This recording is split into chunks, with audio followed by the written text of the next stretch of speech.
ఈ 18 నెలల కాంగ్రెస్ పాలనను ఎట్లా చూస్తావు? నిరుద్యోగుల విషయంలో ఇచ్చినటువంటి హామీలు కావచ్చు, భరోసాలు కావచ్చు, ఏ మేర కాంగ్రెస్ ప్రభుత్వం రేవంత్ రెడ్డి సర్కార్ నెరవేర్చిందంట? అధికారంలో వస్తే 2 లక్షల ఉద్యోగాలు ఇస్తాం, దాంట్లో 25,000 డిఎస్సి ఉద్యోగాలు ఇస్తామని చెప్పేసి బల్మూరి వెంకట్ గారు ఇక్కడే ఇందిరా పార్క్ దగ్గర చెప్పడం జరిగింది. వచ్చిన ఏడాదిలోనే 2 లక్షల ఉద్యోగాలు ఇస్తామని చెప్పారు. ఇందాక మన వాళ్ళు చూపించినట్టు 2 లక్షల ఉద్యోగాలు 2 లక్షల ఉద్యోగాలు కదా, జస్ట్ 5,000 ఉద్యోగాలు మాత్రమే ఇచ్చారు. అది కూడా డిఎస్సిలో ఒక 5,000 పెంచారు, ఒక 80 పోస్టులు ఏమో గ్రూప్ 1కి సంబంధించి పెంచారు. ఇప్పుడు అందులో వీళ్ళు రిక్రూట్మెంట్ ఇవ్వలేదనే ఉద్దేశంతో గురుకులాలతో ఆ మెరిట్ ఆఫ్ ఆర్డర్ అంటే డిఎలు జేఏలు తర్వాత పీజీటీ టీజీటీ ఈ విధంగా ఆర్డర్ వైజ్గా ఇవ్వకుండానే ఇంకా 3-4 వేలు ఉద్యోగాలు మిగిల్చుకొని, తర్వాత పోలీస్ కానిస్టేబుల్ వివిధ డిపార్ట్మెంట్లో అన్ని ఉద్యోగాలు మిగిల్చుకొని 10,000 దాకా ఉద్యోగాలు మిగిల్చుకున్నారు. దాంట్లో 5,000 ఎక్స్ట్రా ఇచ్చారు. అంటే వీళ్ళే ఇంకా 5,000 బాకీ ఉన్నారు నిరుద్యోగులకు. అంటే మిగిల్చుకున్న ఉద్యోగాలను భర్తీ చేయమని ఎంతో మంది నిరుద్యోగులు సీఎం రేవంత్ రెడ్డి ఇంటిని ముట్టడించడానికి వెళ్ళిర్రు, ఇక్కడ సెక్రటేరియట్ని ముట్టడించడానికి వచ్చినప్పుడు. సో దగ్గర 200 మీటర్లు కావచ్చు, లేదంటే నిరుద్యోగులు ఉండేటువంటి లైబ్రరీలు కావచ్చు, నిరుద్యోగులు ఉండేటువంటి స్టడీ హాల్స్ కావచ్చు, ఈ హాస్టల్స్ కావచ్చు, ఇట్లాంటి అన్ని ప్లేసెస్లో నిఘా వెంచి మరి మిమ్మల్ని బయటికి రానియకుండా మీరు చేస్తున్నటువంటి ముందస్తుగా ముట్టడ్ల కార్యక్రమాన్ని ముందస్తుగా గమనించినటువంటి ఇంటెలిజెన్స్ వాళ్ళు త్రూ సో మిమ్మల్ని ఎక్కడికక్కడ హౌస్ అరెస్ట్లు కూడా చేస్తున్నటువంటి సిచ్యువేషన్, ఏం తెలియకుండానే ఇళ్ల నుంచి తీసుకుపోయి పిఎస్లలో కూర్చోబెడుతున్నటువంటి పరిస్థితిని మేము ప్రత్యక్షంగా కవరేజ్లో భాగంగా చూసినాం. దీన్ని ఎట్లా ఓవర్కమ్ చేసుకొని మీరు ముందుకు పోతారు? నేను యాక్చువల్లీ మొన్న అదే ముట్టడి రోజు నేను ఇంటికాడ నుంచి బయలుదేరే ముందు మాది భద్రాద్రి కొత్తగూడెం జిల్లా, అక్కడే పోలీసులు ఇంటి దగ్గరే వచ్చేసి 4 గంటలకి నన్ను అరెస్ట్ చేశారు. ఈ నైట్కి నైట్ వెళ్ళిపోతాడు హైదరాబాద్ అని చెప్పేసి ఆ టైంలోనే నన్ను అరెస్ట్ చేశారు. నేను తెలంగాణ బీడీ అభ్యర్థుల స్టేట్ ప్రెసిడెంట్ని. రేపు 3వ తారీఖు నుంచి 7వ తారీఖు దాకా యాదగిరిగుట్ట నుంచి మేము పాదయాత్ర నిర్వహిస్తున్నాం బీడీ అభ్యర్థులు. మాకు డిఎస్సిలో బీడీ అభ్యర్థులకు తీరని అన్యాయం జరుగుతుంది అనే ఉద్దేశంతో ఆస్మా, నేను, తర్వాత మన ఇందిర, అశోక్ సారు 5 రోజులు నిరాహార దీక్ష చేసినాం. అప్పుడు ప్రభుత్వంతో చర్చలకు పోయినాం. అప్పుడు జియో నెంబర్ 108 ద్వారా మాకు అన్యాయం జరుగుతుంది, జియో నెంబర్ 108ని తొలగించండి, దాని ప్లేస్లో కొత్త జీవోలు తయారు చేయండి అని చెప్పేసి అడిగినాం మేము. అప్పుడు దుద్దిల శ్రీధర్ బాబు గారితోనే ప్రభుత్వంతో చర్చలకు పోయినాం, కానీ చేస్తామన్నారు, కానీ ఇప్పుడు దాకా చేయలేదు. గతంలో చేసిన ఆ జీవోల వల్ల మా జీవితాలు నాశనం అవుతున్నాయి. ఇప్పుడు మీరు మూసీ నది ప్రక్షాళన, గతంలో ఈ ప్రభుత్వాలకి రాజకీయ నాయకులకు దోచుకోవడానికి పైసలు ఎక్కడ చూపెడతారంటే ఎక్కడ పనులు కనబడవో అక్కడ 1,000 కోట్లు 1,00,000 కోట్లు చూపించుకొని దొబ్బుకునే ప్రయత్నాలు చేస్తూ ఉన్నారు. ఇప్పుడు మూసీ ప్రక్షాళన నుంచి మొన్న 50,000 60,000 1,50,000 కోట్లు పెట్టిర్రు. ఆ డబ్బులు వస్తూ వాళ్ళ డబ్బుల కోసం ఆ జీవోలు ఎక్కడ ప్రక్షాళన అనేది?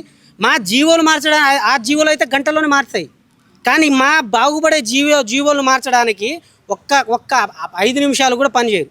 సంవత్సరాలు పడతాయి. 1999లో ఎన్ని సంవత్సరాలు అవుతుంది? ఇప్పుడు దాదాపు 26-27 సంవత్సరాలు అవుతుంది 1999 చేసి. దాని తర్వాత మాకు స్టార్టింగ్లో అప్పుడు మాకు ఎగ్జిట్ రాసుకునే అవకాశాలు ఉండేవి, దాని తర్వాత మాకు ఎగ్జిట్ 2011 నుంచి సుప్రీంకోర్టు జీవోను కొట్టేయడం, మా స్కూల్ బీడీ వాళ్ళకు అవకాశం లేకుండా చేయకపోవడం వల్ల మాకు తీరని అన్యాయం జరుగుతుంది. ఆ జీవోలు మార్చమనేసి ఎడ్యుకేషన్ మినిస్టర్ గారు రేవంత్ రెడ్డి గారికి ఎన్నో లెటర్లు పంపించాం. నరేంద్ర గారికి పంపించాం.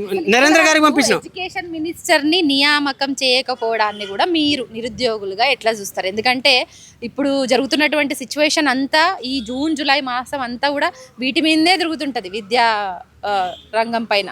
సో ఇట్లాంటి సిచ్యువేషన్లో ఇప్పుడు లాస్ట్ 1.5 year నుంచి దగ్గర సో నోటిఫికేషన్ లేని విధానాన్ని వీటన్నింటి పట్ల నువ్వు ఏం చెప్పదలుచుకున్నావు? ఇప్పుడు విద్యా వ్యవస్థను భ్రష్టు పట్టించడంలో గత ప్రభుత్వం చేసింది. చదువు రాని వాళ్ళని అప్పుడు విద్యాశాఖ మంత్రి పెట్టిరు. ఇప్పుడు కూడా చదువు రానే సీఎం ఎవరికి వస్తుంది? సీఎం చదువు ఉన్నదా? నేను గుంపు మేస్త్రి అనుకున్నాడు, నేను ముఠా మేస్త్రి అన్నాడు. ఆయన చదివిన 10th క్లాసు. ఆయన విద్యా వ్యవస్థ పైన ఎందుకు ప్రతిష్ట చేస్తారు మేడం? ప్రైవేట్ విద్యా సంస్థలు బాగుపడడానికే గవర్నమెంట్ విద్యా వ్యవస్థలను సర్వనాశనం చేస్తారు. అందుకనే విద్యా సంస్థల స్కూళ్ళు అన్నీ బంద్ అవుతుంది. వీళ్ళందరూ ప్రభుత్వం నుంచి శాలరీలు తీసుకుంటారు ఉద్యోగస్తులు. వాళ్ళ పిల్లలకి అంత గవర్నమెంట్ స్కూల్లో పంపిస్తేనే మీకు జీతాలు ఇస్తామని చెప్పేసి జీవోలు తయారు చేసుకుంటే ప్రభుత్వ విద్యా స్కూళ్ళలో ఈ ఉద్యోగస్తులు పిల్లల్ని పంపారా? అప్పుడు విద్యా వ్యవస్థ బాగుపడదా? ఉద్యోగాలు టీచర్లు వాళ్ళు కూడా అదే 10th క్లాస్ ఇంటర్ ఫెయిల్ అయిన స్కూళ్ళలో ప్రైవేట్ విద్యా వ్యవస్థలో బాగుందని చెప్పేసి తల్లిదండ్రులు పంపిస్తూ ఉంటారు. అంటే మీరు ఎంత స్థాయికి దిగదార్చిరో విద్యా వ్యవస్థ అనేది ప్రత్యేకంగా కనబడుతూనే ఉంది. ఈ ఉద్యోగాలు ఇప్పుడు నేనే చెప్తాను, అసెంబ్లీ సాక్షిగా మన బట్టి విక్రమార్క గారు 22,000 టీచర్ ఉద్యోగాలను మేము ప్రమోషన్ ఇచ్చినామన్నారు. నేను అనలేదు కదా. మరి ఇప్పుడేమో 5,000 డిఎస్సి ఖాళీ ఉంటాయని అంటున్నారు. ఏ విధంగా అంటే ఖాళీ ఉన్నాయండి? ఇది మీరే వినండి. వేల మంది టీచర్స్ రిక్రూట్మెంట్ డిఎస్సి 10 సంవత్సరాలు మీ సమయంలో రిక్రూట్ చేయకపోతే వారు ప్రత్యేకంగా శ్రద్ధ తీసుకొని మొదట డిఎస్సిని ప్రకటించడమే కాదు, రిక్రూట్మెంట్ చేసి అపాయింట్మెంట్ లెటర్స్ ఇచ్చి మళ్ళీ తర్వాత భవిష్యత్తులో కూడా ఖాళీగా ఉంటే ఇంకో 5 నుంచి 6,000 మంది టీచర్స్ రిక్రూట్ చేస్తామని ప్రకటించారు. It shows how serious the CM is taking care of it. అధ్యక్ష 22,000 మందికి అధ్యక్ష ప్రమోషన్స్ ఇచ్చి 10 సంవత్సరాల విద్యాశాఖ నిర్వీర్యం చేసి మీరు ఎవరు పట్టించుకోకపోతే టీచర్స్ ని 22,000 మందికి ప్రమోషన్స్ ఇచ్చి వాళ్ళందరికీ మోరల్ బూస్ట్ ఇచ్చి పేద పిల్లలు చదువుకునే పాఠశాల బాగా విద్యాబుద్ధులు నేర్పించండి అని చెప్పి వాళ్ళకి ప్రోత్సహించారు అధ్యక్ష. ఇప్పుడు 22,000 టీచర్లకు మేము ప్రమోషన్ ఇచ్చినామన్నారు కదా. మరి అది 70% టీచర్ పోస్టులు హెచ్డి పోస్టులు కదా. మరి 70% 22,000 అంటే డైరెక్ట్ రిక్రూట్మెంట్ ద్వారా భర్తీ చేసేవి కదా. 22,000 ఖాళీ అయినట్టే కదా. మీరు 5,000 ఇస్తామని ఏ విధంగా అంటారు? అదేవిధంగా 22,000 70% అంటే ఇంకా స్కూల్ అసిస్టెంట్ పోస్టులు ఎన్ని ఉన్నాయి? 30% డైరెక్ట్ రిక్రూట్మెంట్ భర్తీ చేయాలంటే ఇంకో 11,000 పోస్టులు ఉన్నాయి కదా. అంటే అటు ఇటు చూసుకున్న డిఎస్సికి సంబంధించి 35,000 పోస్టులు ఖాళీ ఉన్నాయి. నేను చెప్పిన మాట కాదు, ఇప్పుడు మీరు చెప్పిన మాటనే. అసెంబ్లీ సాక్షిగా బట్టి విక్రమార్క అన్నగారు మాట్లాడిన మాటనే ఇది. 22,000 పోస్టులు అంటే 70% ప్రమోషన్. మరి మాకు అక్కడ అడ్జస్ట్మెంట్ చేస్తున్నాం, టీచర్లకు భర్తీ చేయట్లేదు, మేము సెటరేట్ చేస్తున్నాం అని చెప్పేసి ఏ విధంగా మాట్లాడుతున్నారు మీరు?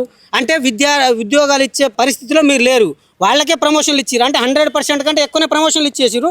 ఖాళీ వ్యవస్థగా మీరు ఇప్పుడు ఉద్యోగాలు ఖాళీ లేవని చెప్తా ఉన్నారు. అంటే ఎవరిని మోసం చేయడానికి? విద్యా వ్యవస్థని మీరేగా నాశనం చేస్తున్నారు. ఇప్పుడు టీచర్లకు మీరు ప్రమోషన్ ఇస్తున్నారు కదా. టీచర్లకు ప్రమోషన్ ఇస్తున్నప్పుడు వాళ్ళకెందుకు టెట్టు పెట్టట్లేరు మీరు? మాకెందుకు టెట్టు పెడుతున్నారు మీరు? వాళ్ళకి ఎందుకు టెట్టు పెడతలేరు? వాళ్ళకి ఎందుకు క్వాలిటీ టీచర్ కావాలంటున్నారు? మరి వాళ్ళకి టెట్టు పెడితేనే క్వాలిఫై అయిన వాళ్ళకి ప్రమోషన్ ఇవ్వచ్చు కదా మీరు. విద్యా వ్యవస్థని ఏ విధంగా విద్యా వైద్యాన్ని పూర్తిగా సర్వనాశనం చేస్తే గవర్నమెంట్. వీళ్ళ దగ్గర నుంచే మళ్ళీ పైసలు లాక్కునేది వీళ్ళు. ఎమ్మెల్సీ రూపంలో కానీ ఆ ఎమ్మెల్సీల దగ్గరైనా కాలేజీలు ఉన్నాయి. వీళ్ళ రాజకీయ నాయకుల దగ్గర కాలేజీ స్కూళ్ళు ఉన్నాయి. వాళ్ళ దగ్గర నుంచి వాళ్ళకి పైసలు వస్తాయి. గవర్నమెంట్ టీచర్ల దగ్గర ఏమొస్తాయి? ఇదంతా ఒక దందా. ఇప్పుడు 150,000 కోట్లు నువ్వు మిసి నదికి పంపించి డబ్బులు దోచుకున్నారే. కాళేశ్వరం ప్రాజెక్టులకు పెట్టుకునేసి వేల లక్షల కోట్లు పెట్టుకున్నారే. మా జీవోలు మార్చడానికి ఏమవుతుంది అంటున్నాం మేము. గతంలో చేసిన జీవోనే ఇప్పుడు మాకు డిఎస్సిలో మొన్న మీరు ఇచ్చిన దాంట్లో కొన్ని జిల్లాలలో పోస్టులే లేవండి. మేము ఇన్ని సంవత్సరాలు ప్రిపేర్ అవుతున్నాం. మేము బీఈడి దా చేసినాం. అంటే గవర్నమెంట్ దగ్గర ఎక్కడెక్కడ ఎన్ని ఉద్యోగాలు ఉన్నాయని ఒక క్లారిటీ లేకుండానే మేనిఫెస్టోలో 2 లక్షల ఉద్యోగాలను సంవత్సరం లోపు భర్తీ చేస్తామనేసి పెట్టేసుకుందా మేనిఫెస్టోలో. కరెక్టే మేడం, అది వాస్తవం, అది మాత్రం వాస్తవం. ఇంకోటి ఇప్పుడు మాకు బీఈడి అన్యాయం ఎక్కడ జరుగుతుందో తెలుసా? మేము డిఎస్సి దాకా బీఈడి దాకా చదివితే మాకు ఈ జీవోల వల్ల ఇప్పుడు మీరు నోటిఫికేషన్ ఇచ్చామంటారు. ఏ నోటిఫికేషన్ అయినా ఏదో ఒక పోస్ట్ రాసుకోవడానికి అర్హత ఉండేది. ఇప్పుడు నేను ఎగ్జాంపుల్ ఇంగ్లీష్ సబ్జెక్ట్ అనుకోండి. లాస్ట్ టైం మా జిల్లాలో పోస్ట్ లేదు, 0 పోస్టు. నేను ఇన్ని సంవత్సరాలు ఇంగ్లీష్ సబ్జెక్ట్ కోసం చదివి డిఎస్సిలో మేము ఉద్యోగాలు ఇస్తామని చెప్పేసి మీరు చెప్పారు కదా. మేము చదివి లాస్ట్ మినిట్లో మీరు మాకు పోస్ట్ లేనప్పుడు మేము ఏం చేయాలి అసలు? పోనీ వేరే డిస్టిక్లో రాయాలన్నా మీరు ఇచ్చేది ఓపెన్లో 5%. అక్కడ కూడా మాకు అవకాశం లేకుండానే పోతుంది. మరి మేము ఏం చేయాలి? మాకు తీరని అన్యాయం జరుగుతుందా లేదా? మరి ఈ జీవోలు ఎందుకు మారుస్తలేరు మీరు? ఈ జీవోలు మార్చాలని కదా కేంద్ర విద్యాలయంలో దాదాపు 75%, 66.66% వచ్చేసి మీకు డైరెక్ట్ రిక్రూట్మెంట్ జరుగుతుంది. మరి 33% వచ్చేసి ప్రమోషన్ జరుగుతుంది. విద్యా వ్యవస్థ అనేది ఉమ్మడి జాబితాలో ఉన్నది.